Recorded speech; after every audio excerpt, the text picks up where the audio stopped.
More than 176 people want to join the senatorial race. There are 12 seats up for grabs. Among the aspirants is an advisor to the Health Department and the president of the iBank Foundation. Let's now get to know Dr. Minguita Padilla. Good evening, ma'am. Good evening, Ruth, and good evening to everyone who's watching tonight. Maybe the first question I would like to ask you, Dr. Padilla, why do you want to move from the medical field to politics? Actually, Ruth, it was a leap of faith, but what I had to do and hope that somebody would catch me because the call was coming little by little, getting louder and louder. But the last straw was the pandemic and the response of the government, which we really felt was there was no sense of urgency.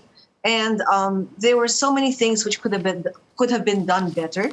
Then the final straw was all the corruption that we saw.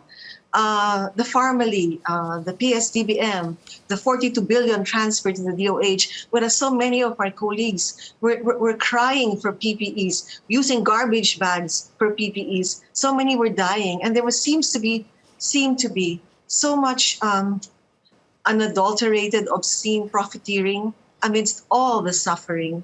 So when you're faced with that, and then my colleagues were begging me, we need a doctor in the Senate, somebody who knows what it's like to practice, somebody who's also served the country in my own way as in the private sector, who has worked with government as an advocate, and sometimes frustrated advocate at that. I think everything, snowballed and snowballed and snowballed. And afterwards, I kept asking for signs from God, and I got it. And the call was so strong. And despite the fear and the sadness in a way, because I have to leave my patients, I cannot continue as it was. Mm-hmm. The call is stronger than the fear. And that's why I'm doing what I'm doing, because if I don't do it, I'll regret it the rest of my life. Mm-hmm. So we have to try. Dr. Padilla, you already mentioned yung ibang nakita nyo na sort of how the government allegedly mismanaged the COVID-19 crisis. But how would you have handled it? Like balancing lives and livelihood, like the implementation of the lockdowns, and also yung benefits for our medical frontliners? Well, I think I've always maintained in all my interviews that there was a lack of sense of urgency, that instead of locking down right away or closing borders right away, they were still thinking of hurting the feelings of China. Vaccines could have been more made available earlier, because we heard complaints even from some diplomats that the Philippines didn't seem serious because there were so many innuendos but no serious deals, no serious.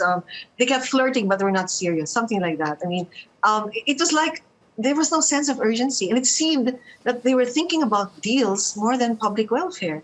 And I know for a fact there was a tug of war all the time between those wanting to do their job earnestly and those thinking of profits. And this tug of war delayed so many things. Now, the granular lockdowns would have been better than the draconian lockdowns, except that we didn't have the capacity because our infrastructure, our health infrastructure, would not have been able to take it. So the initial draconian lockdown was, I think, necessary. But after that, we should have gone into granular lockdown if we had just tested more often, mass testing, better contact tracing. So much could have been done better. But this is all hindsight, okay? Mm-hmm. And now we have our vaccines, although we should ramp it up.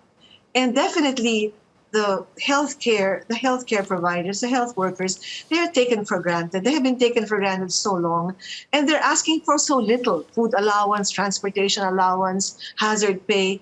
And then, I was at a rally this morning at the Senate, and I could really feel their pain when they were talking about, you don't want to give us, you only gave 20% of us those benefits, and we see all this money allegedly or apparently going into the pockets of so many people, and yet you cannot give us what's due us. And you're now angry at us when some of us go abroad for greener pasture, and you say we have no malasakit, we have no compassion for our country. But what did you do to us? It was a nurse was in tears saying these things, and this is how we feel. We doctors are hurt. Mm-hmm. We are hurt, and that's why this is also the source of the statement of indignation, which over 600 of us have already signed, which is very rare. Indignation and call to action. Mm-hmm. We cannot go on this way, not just for us, but for the future. This sort of corruption, which I think is we consider heinous, because it really costs deaths. It robbed us of life. It robbed us of a chance to recover faster from this pandemic. It cannot go on, and we cannot condone it, and we cannot turn our backs to it. It So, must change. so Dr. Padilla, how do you plan to combat what you're calling heinous corruption? Well, as a senator or now? Yeah, well, as a senator also. Yeah, well, now we want accountability. We want the Senate to come up with the correct report. We want people to be charged. We want everything to be coming to the conclusion. We will not allow cover-ups, and we will call attention to it if we feel our intelligence is being insulted by the cover-ups. Because sometimes it's so blatant that even you don't have to be a genius or educated to see that there's a cover-up. Even the most ordinary person in the street will say, ano ba naman yan? Napaka-obvious naman yan. Masyado naman tayong niloloko, no? Ginagawang tanga. They even say that, no? So we will have to be vigilant, and we will call out.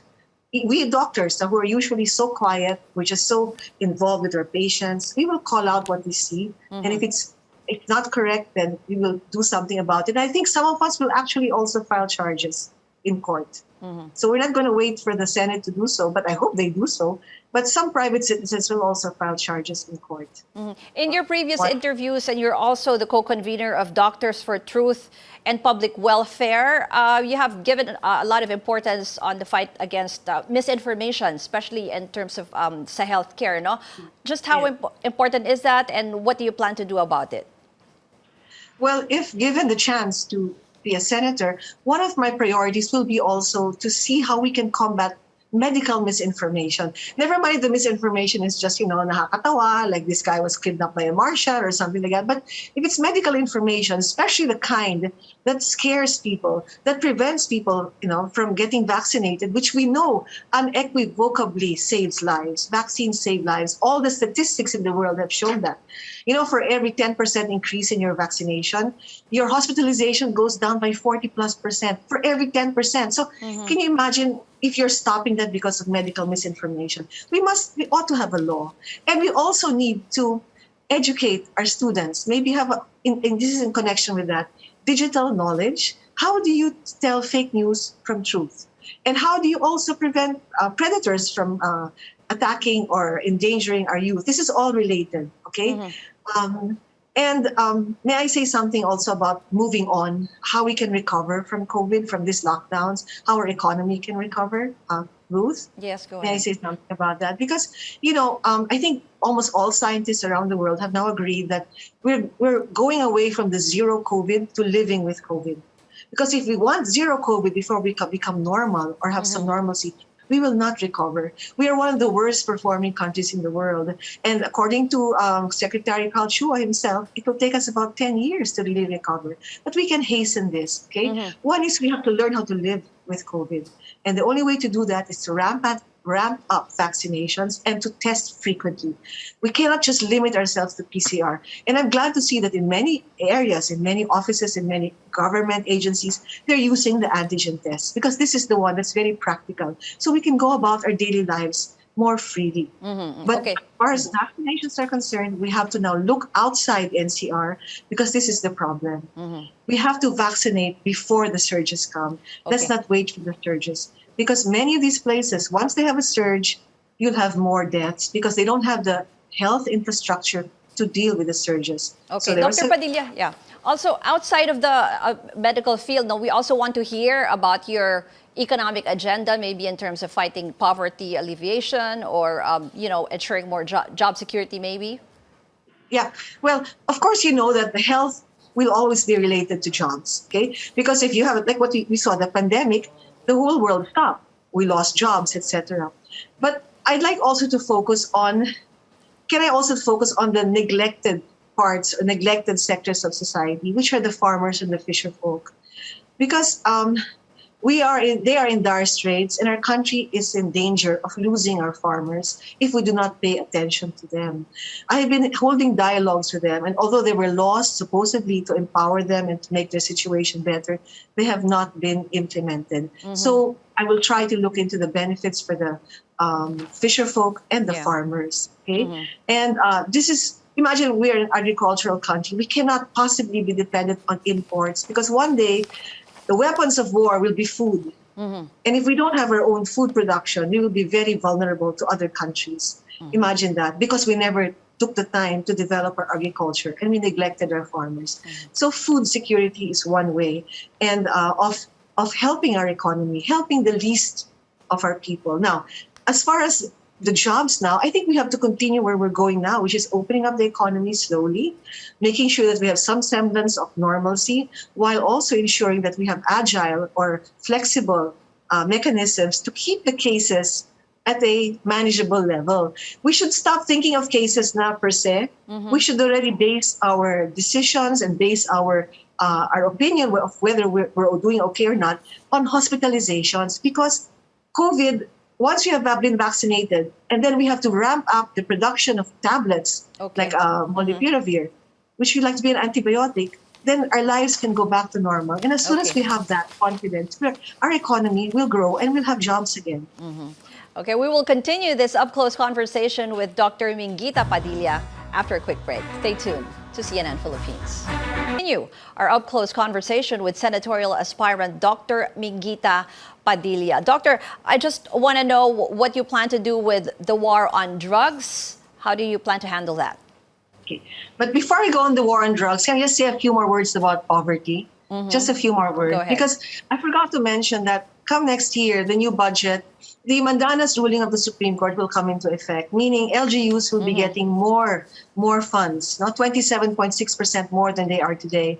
And we need to make sure that these funds are able to improve the economy in the LGUs, especially in the very poor communities. Okay, so that needs a very close monitoring by the DILG and the various other line agencies. Make sure that they have deliverables. It should be results oriented. So you have the money, but we must see results, and that needs oversight. And as a senator, we will make sure we have oversight, whether it's health, it's agriculture, and other devolved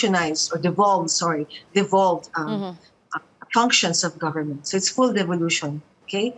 Now the war on drugs. The war on drugs. You know, I used to be the president of the Drug Abuse Research Foundation, or DARE. Okay. So we had a very, very successful drug rehabilitation program. But you must remember, the drug addicts need a lifetime of healing.